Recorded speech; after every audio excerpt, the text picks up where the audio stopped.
Most clothing brand owners actually want to do this full time. Obviously, it's their passion, it's what they love to do. But the harsh reality is, most of them never will. It's not because their product is shit, it's not because their market or niche is oversaturated. It's because 99% of the clothing brand owners that I see treat this like a hobby, not an actual business. Now, I'm not saying this to disrespect you or put you down, but I'm saying this because I've worked with over 150 clothing brands for the past 3 years and I've seen a similar pattern over again and again. You don't understand your numbers, you don't know how creatives work, you don't understand your customers, and most importantly when it comes to ads, funnels, creative engines, you don't know how they actually work. So what do? You just find someone else to just do it for you. You find an agency, you might find a freelancer from Upwork, Fiverr, or whatever it is. You tell someone, oh, I need to run ads, and you just tell them, and you hopefully find that magic mad strategy that you tell someone to just run ads and magically they just fix everything within your brand.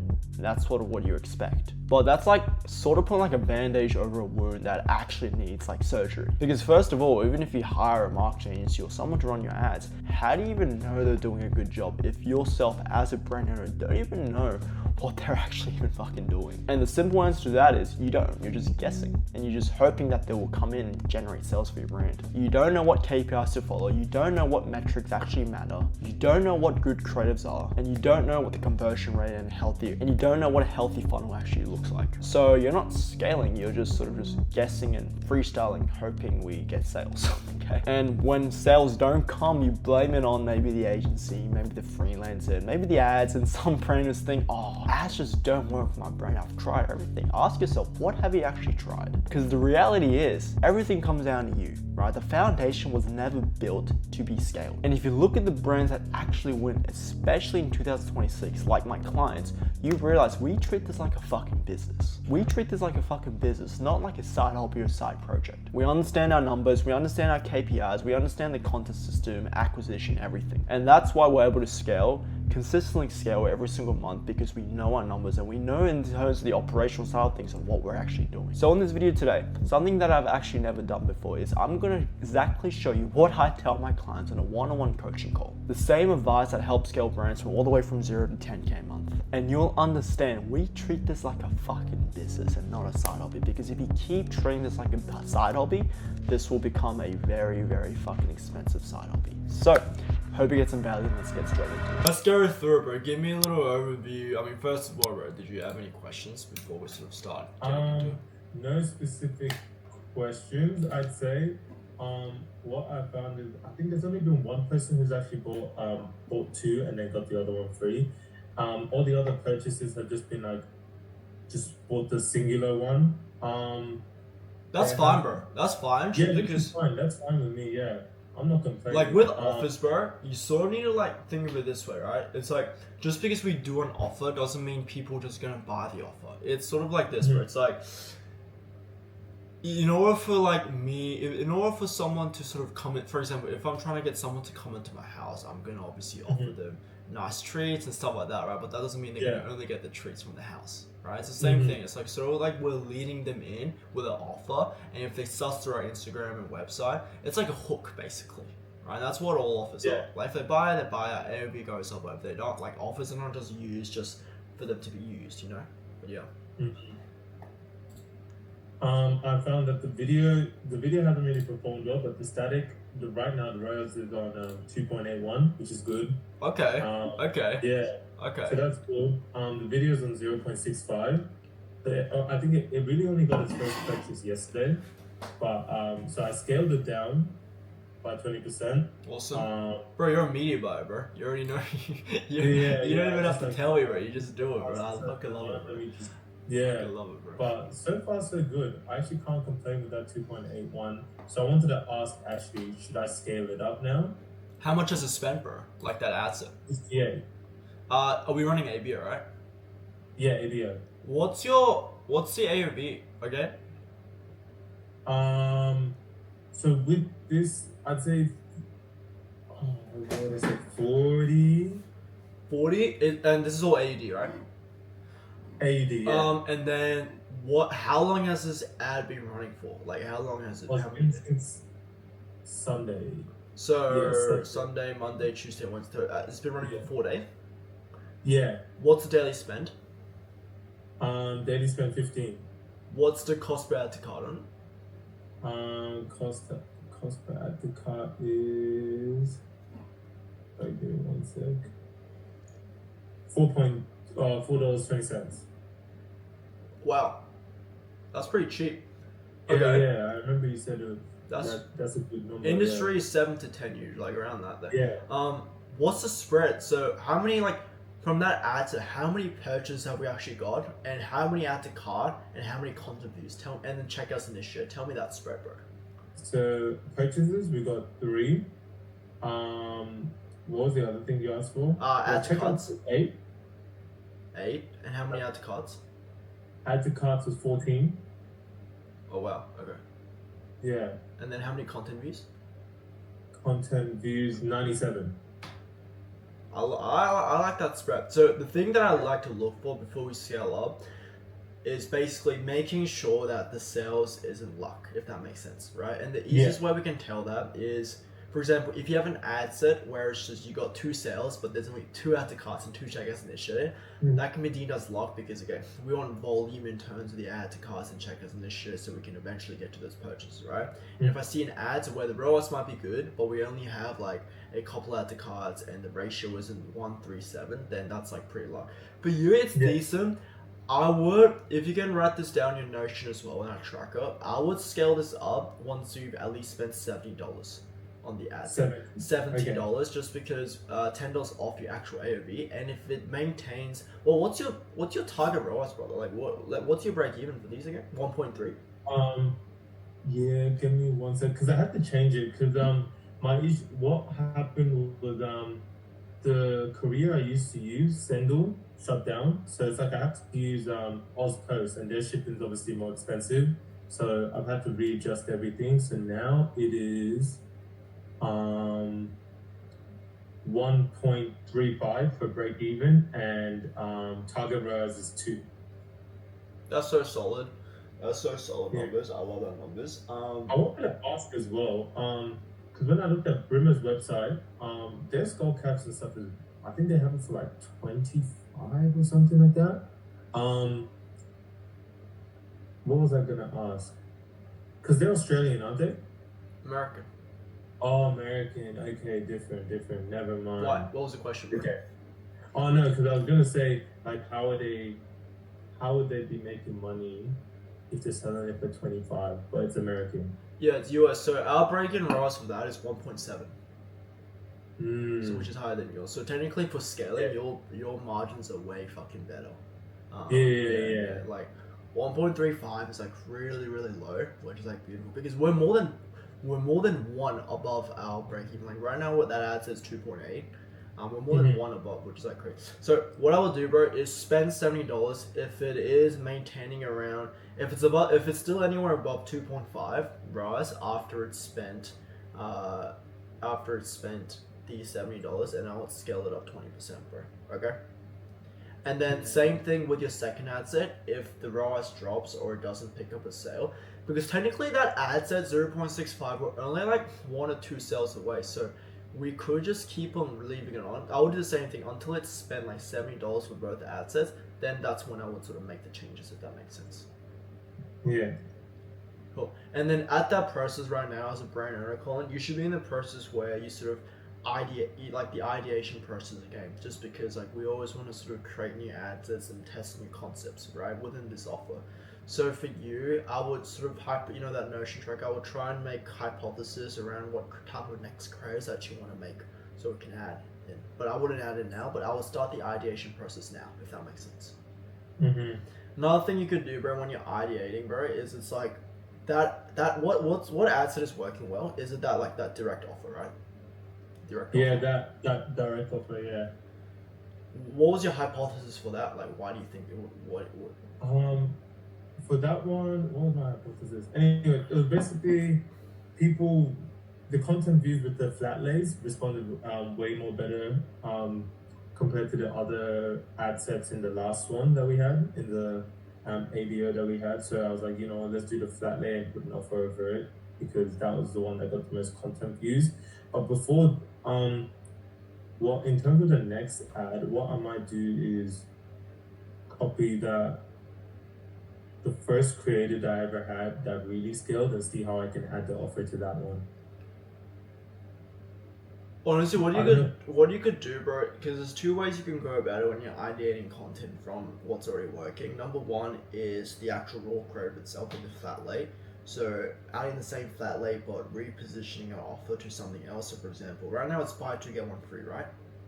Yeah. So maybe making like buy two get one free and making maybe free a different color and then maybe adding another offer below free shipping, something like that. Repositioning the offer to be more valuable, right, for a second asset. So the second thing I would add is maybe the actual offer is good. Maybe trying that in a different background, so maybe on the model pictures.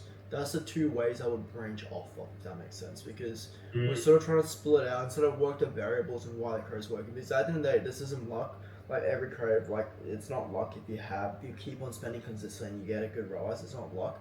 There's always a reason why Facebook is prioritizing that in favor like why it's getting sales. So we just need to figure that aspect out. So how I think of it, there's two ways you can branch it off. It's the actual raw creative itself that's really beneficial. Second of all is actually direct offer. If it's a direct offer, then you could sort of use a different background for it, if that makes sense. Yeah. Okay. Does that make sense to you? I'll only Yeah, implement a new ad set though, bro. You can write this on you to do so you don't forget. But I would only implement a new ad set once the ad set has spent at least a minimum of like double your AOV, like nearly triple your AOV, right? So if it's $40, spend around $120 minimum on the ad set until you actually add a new ad set, if that makes sense. But yeah, this call is yours. How can I help you today most effectively? I want to go over three things. Let's do it. So I went through some other websites of other brands, clothing brands similar to mine. And I think I should change the whole format of my store. You think you And should? Yes, Why? it looks more attractive when I look at their websites than what I see in mine. Okay. Well, I'm not gonna say anything regarding what's attractive because that's not my role, technically. In terms of every website optimization, in terms of what I want you to change, and obviously the stuff we went through on a previous call and our onboarding call as well, those are all the changes that are going to help us when we run ads specifically. Those are all the optimization changes. But in terms of aesthetics, do what you want. Okay. Right. Now, I went through the module for your website. I should add some stuff as of the sizing chart. Yes, And- yes, exactly. Like those stuff that I need you to add, but in terms of the overall layouts, up to you. Okay. I want to do an optimization for my Instagram to gain more followers. Okay, what do you mean by optimization? Like what do you mean? Like run ads so people can see me. Got interact you, with got you, stuff. got you, cool. Yeah. So are you sort of asking how can I get more followers? Is that what you're asking? Yes. Do you want? I'll tell you our secret strategy. It's gonna blow Yeah. your mind. You ready? Yes. There's two things. Number one, content consistency. So for example, if I'm in a position where, for example, I make reels, right, and I post 10 reels on Instagram in like a 3-week span, let's just say, for example, okay? Out of those 10 reels, there's going to be what we call an anomaly in terms of KPIs and engagement KPIs. How do we find an anomaly? Number one is the views, right? How many views it gets in comparison to other reels, okay? Number two is the amount of likes and shares, right? How many likes that specific reel has, how many share everything has, and third is the saves and comments, right? So it goes like this: views, likes and shares, right? Saves and comments, right? And then we sort of organize that to see what reels sort of come on top, right? In terms of the actual organic engagement. And from that, what we do is not meta ads. Meta ads is mainly for sales. To actually get engagement, what we've seen work best is to actually run ads on your phone on Instagram Boost, and run that and choose that reel and boost it, and the followers are insane. Okay. That's very simple, but we sort of cipher it that way. But at the end of the day, I don't want you to be in the position where it's like, oh, I need to post 10 content, so I'm gonna rush it. Creatives are everything. If you have good creatives and the reels are actually good, right, then you're gonna get followers either way without boosting. But boosting is like an amplifier of engagement, right? So that's the best way we've found to get followers and engagement, building a community. I see. And how much should I spend on ads like that? And for how long should I run it? Depends depends how much you want, because these type of ads you don't get a direct ROI from it, right? It's not, we can't really determine, oh, 1 followers equals 1 sale. We can't, there's no metric that we can determine that. So this is a situation where you sort of, depending on your personal stuff, like depending on cost per follower, how much are you willing to spend, right? So for example, if you have usually $100 and you want to grow for that month separately, then spend $100 that month, right? So that's $5 a day, for example, right? That's okay, right? Some of our brands that have a goal of building a bit, for example, right? Theoretical example, in Q3 where it's a bit slow, we would rather spend more towards our Instagram account, right, on our boosting. So maybe we have 20% of our whole ad budget into Instagram boost rather than meta ads. So in Q4 we can have a better retargeting pool, right? But again, it's not something where there's like a direct ROI, so it's not something where it's like, I can tell you how much we need, but it's like, this is personal completely. I see. And should I run that shows on my Instagram, or it doesn't show on my Instagram and I'm just running the ads? Wait, what do you mean it doesn't show on Because yours? there are some ads that it doesn't show on your Instagram, like it's not posted. But you can. Oh, no, it needs to be posted. That we not manual placement. You want to run existing posts. So whatever posts you already have, run that on Instagram Boost, not manual placement. Okay. I'm looking forward to do a pop-up shop, like an event. That's exciting. Yes. At the end of February, I'm just looking into a few places, and I think I should be running ads for that too. How, like, when should I start running ads for that event? Well, when is the event? It's the last week of February. So what's the specific date? Is that 20? Maybe 27, 28. Okay, and this pop-up, where is it? Where is it? Where's the location? Like where you're from? It's in Maryland, yes. And you basically just want to run ads for people in Maryland, right? Yes, for people in Maryland, DC, and Virginia. And Because we are literally in the same area. It's just, how many hours is the pop-up? How long does it go for? it will be for 2 days. Okay. Saturday Okay. and Sunday. I would, if I was you, I would make an announcement post, like go on Canva, cook something up that looks pretty cool. You do an announcement post. To that, announce it, right? And then boost that post. Okay, That's how we'll do and it. since I don't know, I'm not sure about the location just yet. Should I put the location in Oh, or you just? you need to be sure about the location first and then run it, of course. Yeah. Yeah, of course. Yeah, Yeah. you need to be sure about the times, the exact times. Put EST. EST. Make sure you put the time zones. Put when is it till? So 27th to 29th at 9 a.m. to 10 p.m. Be very specific from that aspect. And then obviously location, which is the most important part out of it all. Okay. Yeah, and how do I add if some people wants to RSVP or something to that, How do you like add a what, link? sorry? And you can link an RSVP ad, a link to your ad, right? To your I've ads. seen to the ad, yes. If people wants to attend and they want to RSVP in advance. Like if it's in person though, no? It's in person, yes. How can they RSVP on what channel? Because sometimes pop-up shops do 1 or 2 hours of RSVP. So the people who come first and they RSVP, they get access. Oh well, there's a lot. I'll be honest. I'm no because I only know this because a lot of my clients do pop-ups and stuff like that and actually make a really good living out of it. But I'm not a pop-up expert. But sort of how you should position it. Some clients collect their email and SMS, and then and they always have a first hour incentive. So getting people to sort of be in the pop-up ready and worked up to get the incentive, right? It's how we want to position our e-com ads as well. It's when we do drop, right? We want to have a first hour incentive. Maybe the first hour buyers get, free shipping, right? So we're actually giving them an incentive to actually purchase, because if they're in a position where, I can check it out next day, they can do it next day, they're not going to be in a position where, they come when you first launch a pop-up, right? So people always add like a certain incentive to it. And the RSVP stuff, like, usually they send out, like, they actually have like an Instagram community chat, or on Klaviyo on the email subscribers and stuff like that.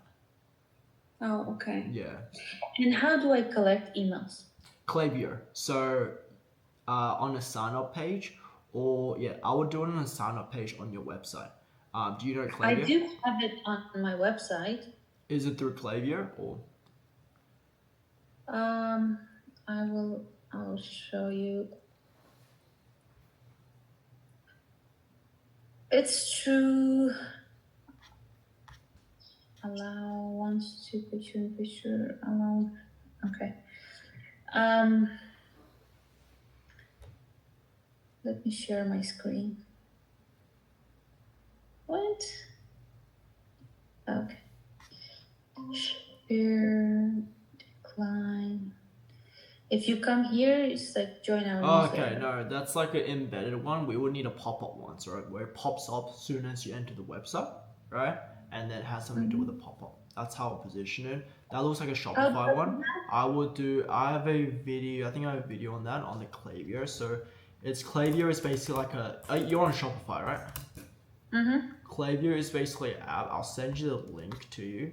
Just make an account there, and it's like super easy. I'll be honest with you. Let me send this to you over here. Alright, I just sent it. Just make an account on that. And then you can sort of add and build your sign up page, make it look pretty whatever, and actually connect it to your Shopify. Super easy. And how much should I spend on ads for the Evergreen? I mean, it depends as well. Mm-hmm. So you got to work, like when you work out any budget, I really want you to position it this way, because it's like this. How much are you willing to spend? How much are you willing to spend and you're willing to lose it? Like for example, if you throw $300 in the water and you don't care about it, like what does that number actually look like? If it's $400 that month, $300 a month, $500, whatever it is, that's the starting budget, because we never want to run ads being in a position where like we have to fucking make it work, right? Yeah. Or else we're going to make decisions off our emotions, right? Which is not good. We want to make decisions of numbers and logistics. Right? Mm-hmm. So for you, like, what does that actually look like for you? Obviously, depending on every client, it's going to be different, right? $300, $400, $500. You get what I mean? So again, like an evergreen creative could something be like this. Let me just something like this, right? Mm-hmm. Okay. Mm-hmm. Yeah, very raw creatives. You see? Right. Yeah. Does that make sense? Yeah. Okay, so last client call of the day. I think I showed you some few calls. I think we're around 7 to 8 calls today. I'm just thinking about adding, I guess, that new ad set in for like the bundles. But I just wanted to get your thoughts on it, because I didn't want to do it in like a salesy way. Do you know what I mean? Yeah, I get what you mean. So, what's our objective on running this offer? Like, why do you want to push out this offer? Like, why do you want to run an offer? Tell me about that in the first place. I guess like I did want to do a sale, and then when I watched like the module, then I was like, oh, I probably shouldn't. I should probably just go from like the calendar thing that you had up and like actually just do it when there's like things happening, and like not just do it for the sake of it.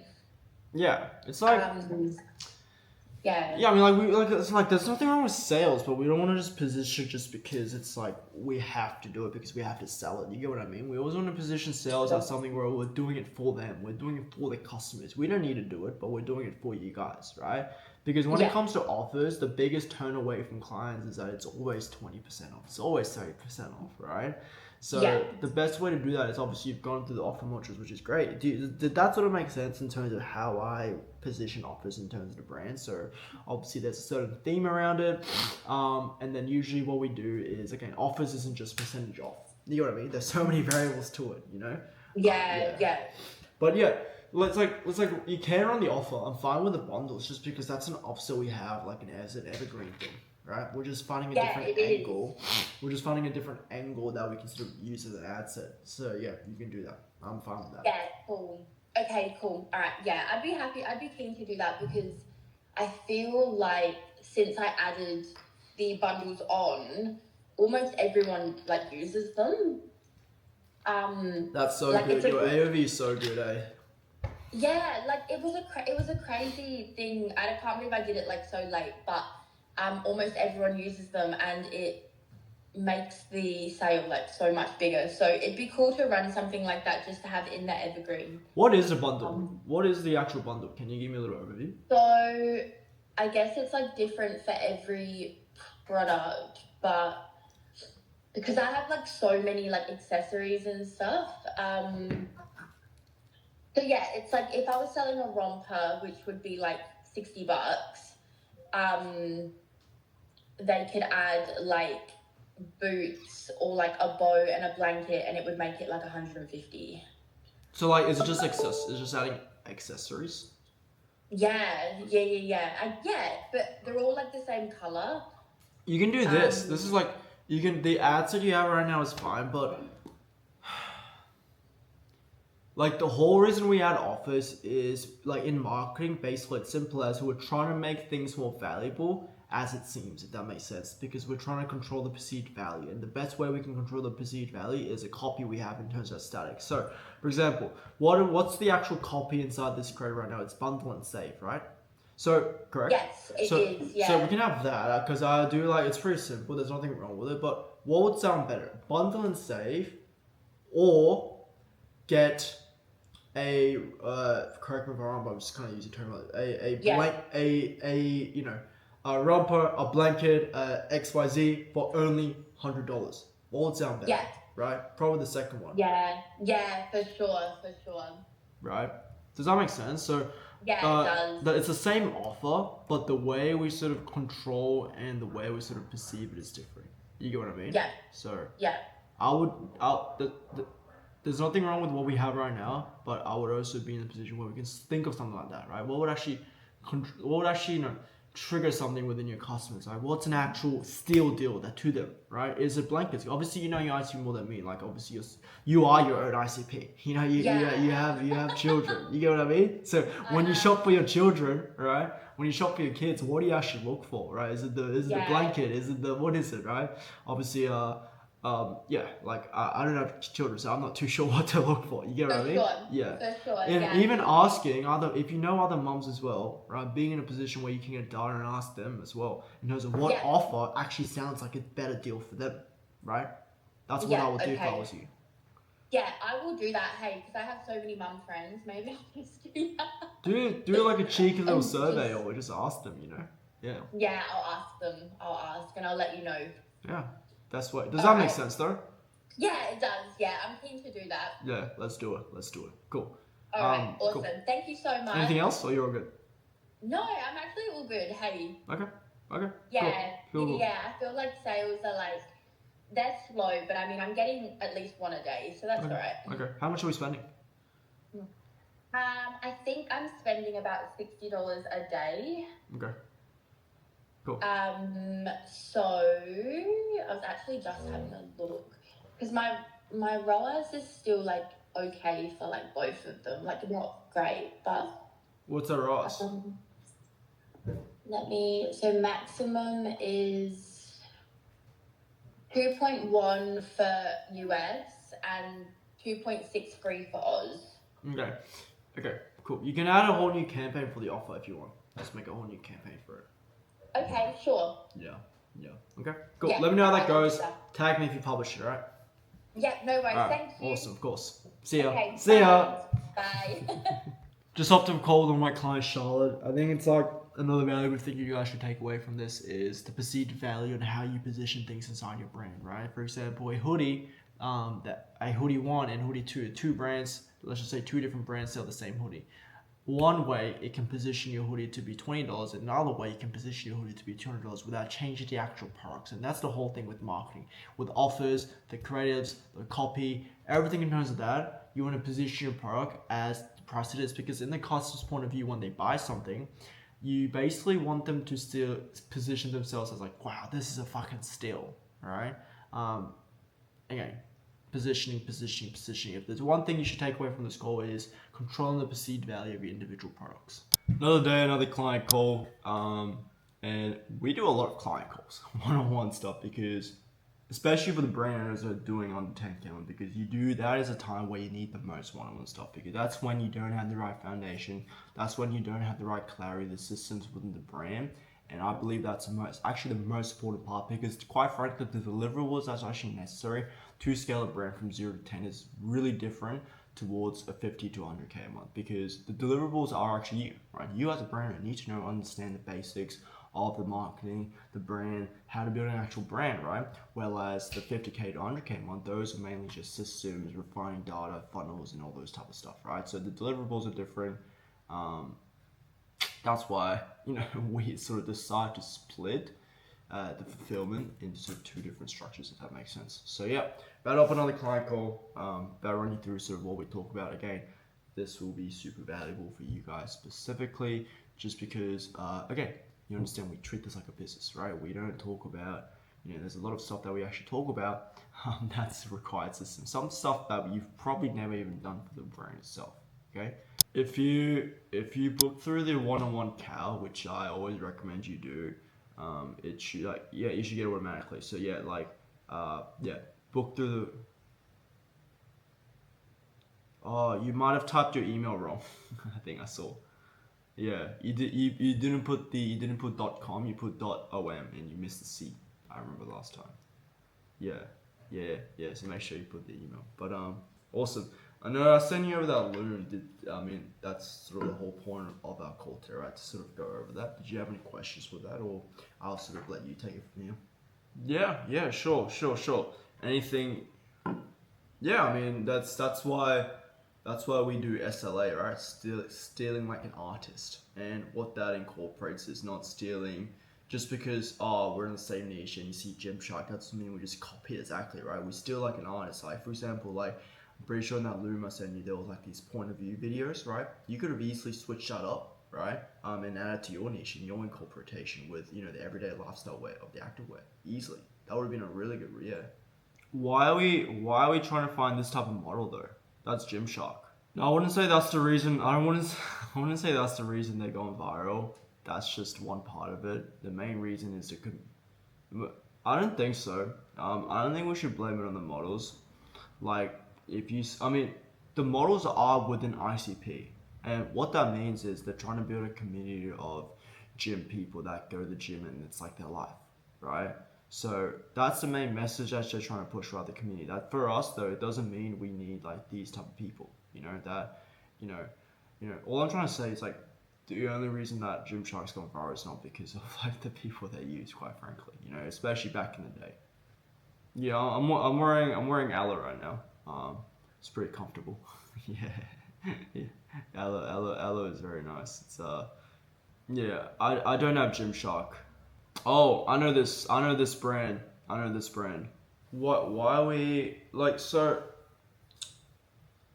Let me break this down for you, because we need to go more in depth in this, because you're seeing the very silhouette of what the brands are doing, right? And with every brand, they have different feelings, they have different concepts, but they still follow sort of these three sort of fundamental aspects, right? And it's sort of three different phases. Phase one of sort of the branding and everything comes down to the overall messaging of the brand, right? So it sort of positions our brand to be like, what message are we trying to push, right? Through our content, right? And then we think about content deliverables, how we can package our content to push that message, right? The second phase is the overall brand feeling, right? So for example, if you look at Gymshark and then you look at this brand, right, the feeling is different, right? Why? The different models, they use more female, the color. So there's three things that you need to be very consistent on: the audio, the film and edit, which is quite frankly the edits, and so the color and the vibration of the actual post, and then obviously the ICP, which is the model that you use to represent your products as well, right? And phase three is product. Right, it comes at the very end, right? Product, there's two things I need to focus on, which is the product utility, how your product is meant to be used, and your product selling point, so the unique selling point and your advantages within the product. Now, The reason why I'm telling you these is because this is the exact order that you need to push content out in your organic marketing, okay? And it's sort of like this. If you were sort of shopping, right, and then you were in a mall, and then I just run up to you. I'm like, oh my god, buy my product. It has this zip. It has this quality. You're gonna say, go away, right? Whereas if I had an amazing looking store, right, that sort of piqued your interest, you're gonna naturally come in. It smells good. You're gonna shop, and then you might find the clothes good, and then shop, right? That analogy same goes with how organic marketing fundamental is, because product comes at the very end, and in our sword, the top is the messaging. Now, when brands have content problems, they usually have an ideation.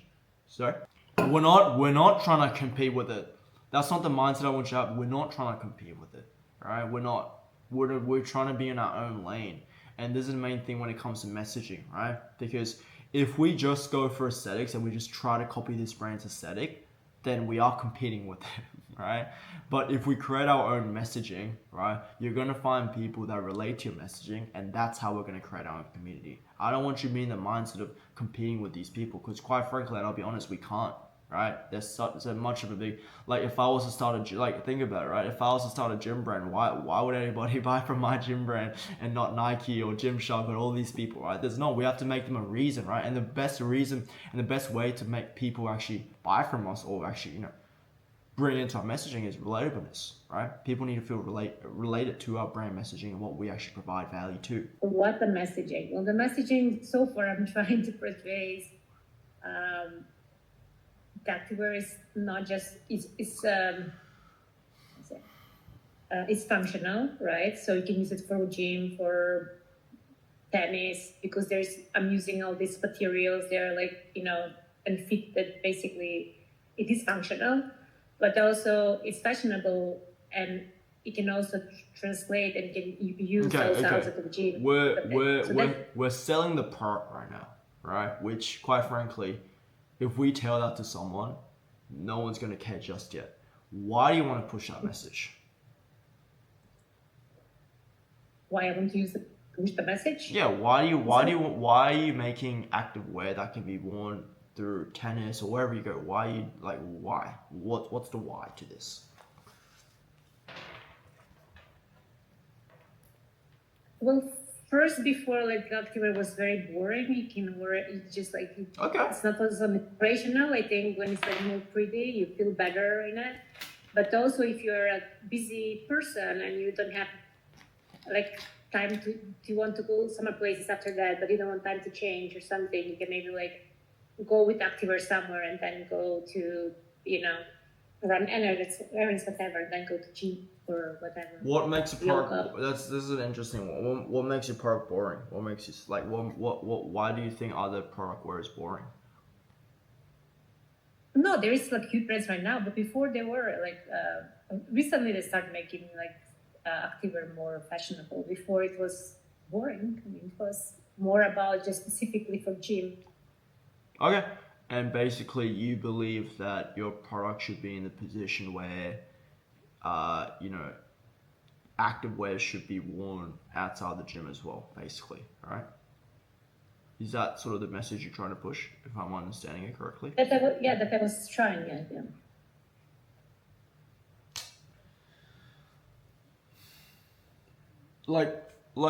I mean, also the name is coming. Okay, Asparel. But you said why Aspire? Because Asparel is coming from Aspire and apparel, and it's something to aspire you to work out, so to aspire you to be your Gotcha. better. Okay.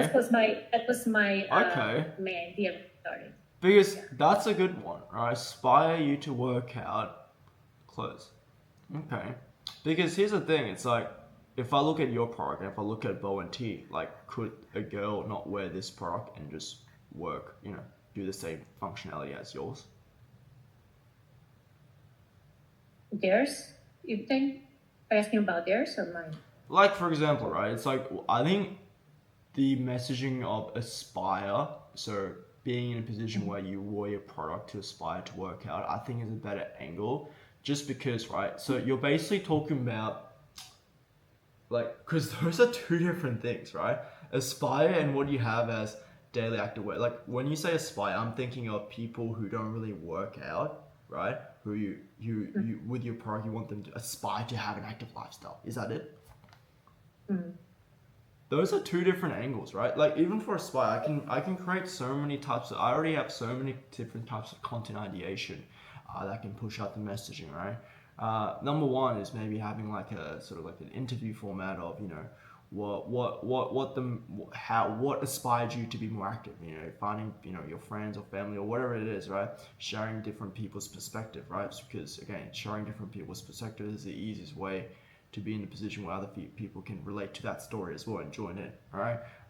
And again, finding stories where, you know, people had an unactive lifestyle and then suddenly had an active lifestyle and what that did to them. That's a great content piece. The second content piece could be, you know, sort of motivational quotes with a nice aesthetic background that match the feeling of the brand, right? That actually aspire to have an active lifestyle. That's the second type of content piece. A third type of content piece could be... Sorry, this is a great idea. Can you slow down so I can write?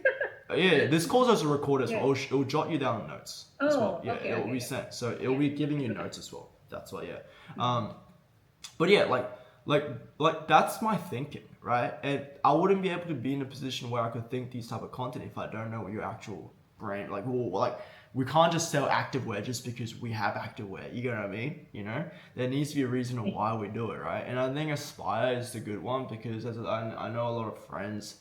I mean, personally, me as well, I've had a very unhealthy lifestyle in the past, right? And now I would say I'm pretty active and I have a healthy lifestyle, and that made a huge impact in my life. So I can personally relate to that, you know?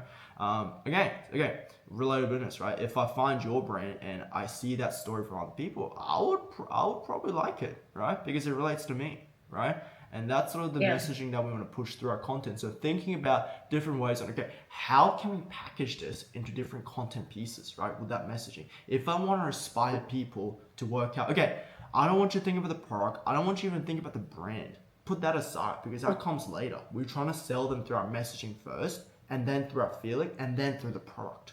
Okay? So think about like, how can we create a messaging, right? What type of content should we push out to showcase our messaging, right? How do we inspire people to actually have a healthy lifestyle, right? That's the type of questions that I'll be thinking about if I was a brand owner, right? And sort of generating content pieces, looking at these brands, what they've done, right? Taking ideations from that and then packaging in the content and making that, right? Does that make sense? Yes. That's how I would think, yeah. right? So instead of just focusing on like product, I know you mentioned about stuff like focusing on product, and you know, you said to me, Gymshark, oh, they're viral because of these people. That has nothing to do with sort of what we're going for, right? Because if gym niches were competing on who had the most attractive person, who had the best body wearing the product. Not because of people. I'm saying that people is inspiring because when you see the people, you want to be those people. You know what I'm saying? And it's like in a way inspire you to follow this brand because like they have such a cool, probably the messages too they're putting out there. Exactly. But we don't need these fit people for our brand. There's a lot of ways we can do that without using these fit people, you know? Like an active lifestyle doesn't have to mean they have to be absolutely jacked. I'm not jacked, you know? I'm just, like, if you look at me, like, I'm a like normal body, right? But again, I came from an unhealthy lifestyle, right? Before, right?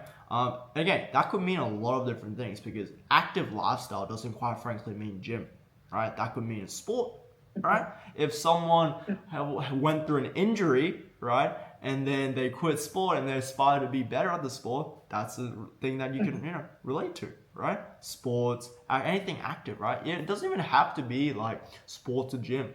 Could be anywhere of situation of just, you know, going for a walk. You know, I decided to go talk about day 75 heart challenge, right? All these challenges, you know, stuff like that, right? And even doing this, it's like, if you want to push out the movement, I'll be like, we're going to do obviously this is future in the like a day 30 challenge hard, right? Getting people to aspire to actually get 10,000 steps, right? With your brand. See, that's like how you build a community, right? Do your messaging first, and then you have all these great ideas after. Does that make sense? Yeah. That's how we'll think about it. And this is what I want you to do. I got this to do with This is actually my hard part. Like I like to tell visual stories in a way, but I don't know like how the messages. This is like Weirdly, when you said it makes sense. I'm like, why I haven't thought about this? Yeah. But it's just We're in a creative industry, and what I found, okay, I'm not very creative myself. I just work with a lot of brand owners that are doing 7 figures, and what they do is they just write. If they get an idea, they just write it down.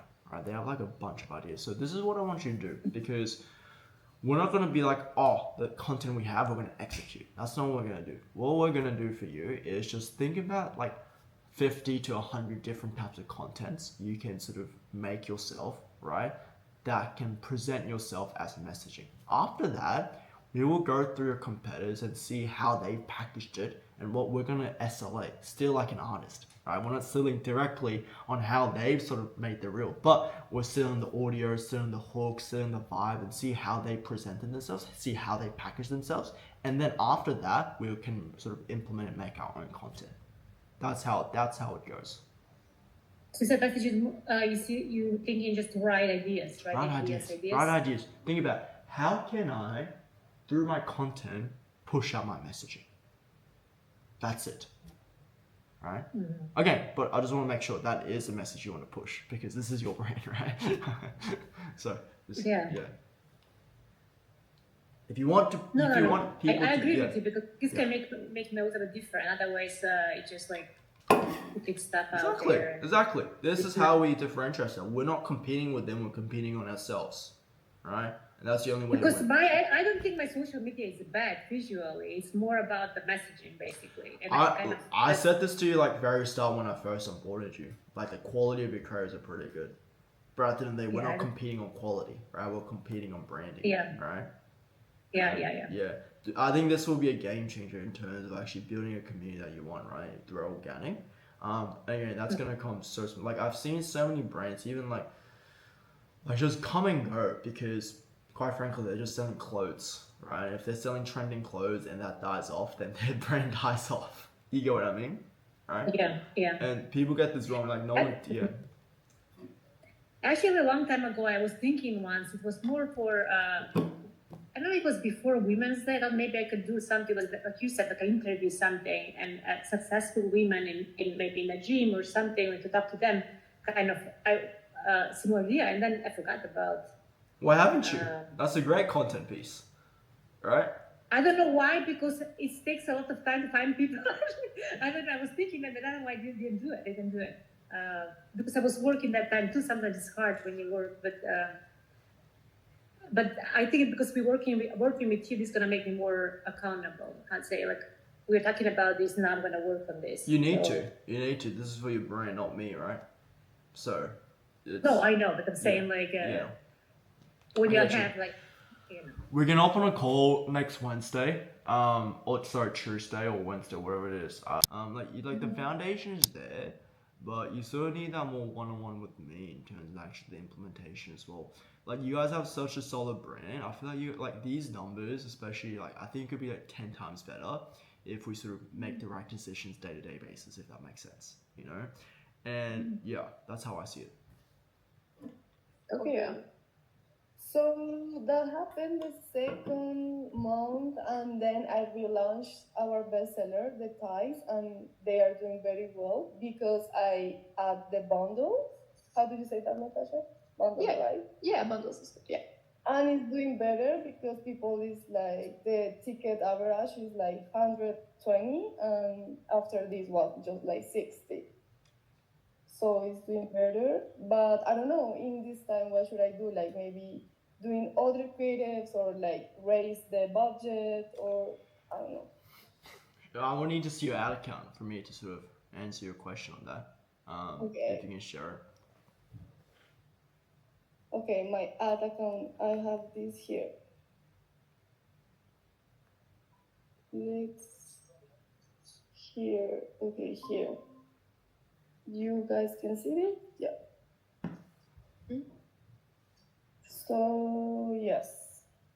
This is the last campaign from the... Can I actually share my screen with you guys? I think that might be easy if I can share my screen. Yeah, and then, okay. Can you unshare your screen for me, please? Let me run you through. how active are you inside the ad account, guys? Like do you guys like look at it every day, or like what's the situation here? I think Yeah. Alec does. Yeah. How do you- I've taken a step back. My main goal with like clients like yours, like obviously this is like consultation, right? Is for you to sort of understand the process and how to run the basic media buying, right? So for you, like when you're actually in the ad account on a day-to-day basis, like how do you feel? Like do you think you know what you're doing, or do you feel lost, or like how do you feel? Like now I feel what I'm doing with the time. Like I Like you feel start to better? understand better. Okay, Mhm. okay. Because ads, basically, there's no, again, I've told you this when I first onboarded you, right? There's no secret strategy or whatever it is. The best people that run the ads, obviously, I personally run some pretty big brands ad accounts personally. All it is to make decisions and then test. Whoever can test the most efficiently is the best ad people. That's it. Simple as that, right? So from a situation like yours, like you have a really good brand. That's why, like, even if like the ad structure and the decision process isn't like perfect, you can still generate these ROAS because of the product and the brand you guys have, which is fucking amazing, right? But I think we can really just double down on this revenue and scale, right? So let me show you my screen.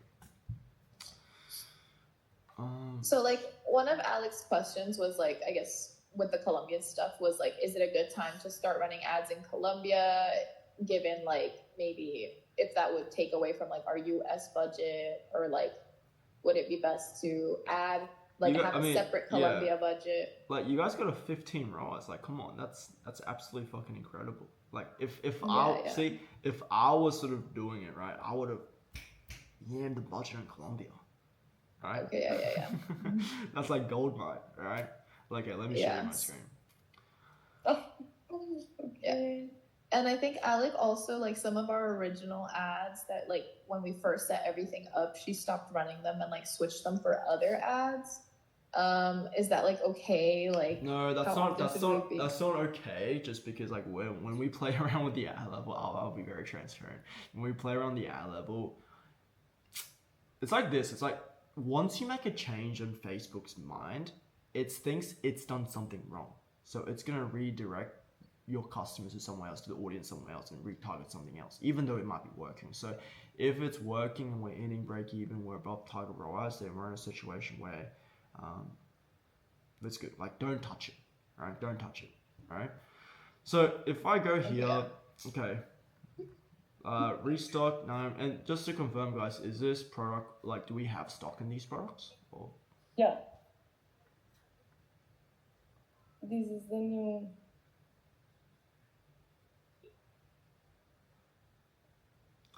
I really need you to work out the break-even ROAS first of all. But in terms of what I'm seeing, how much has it spent?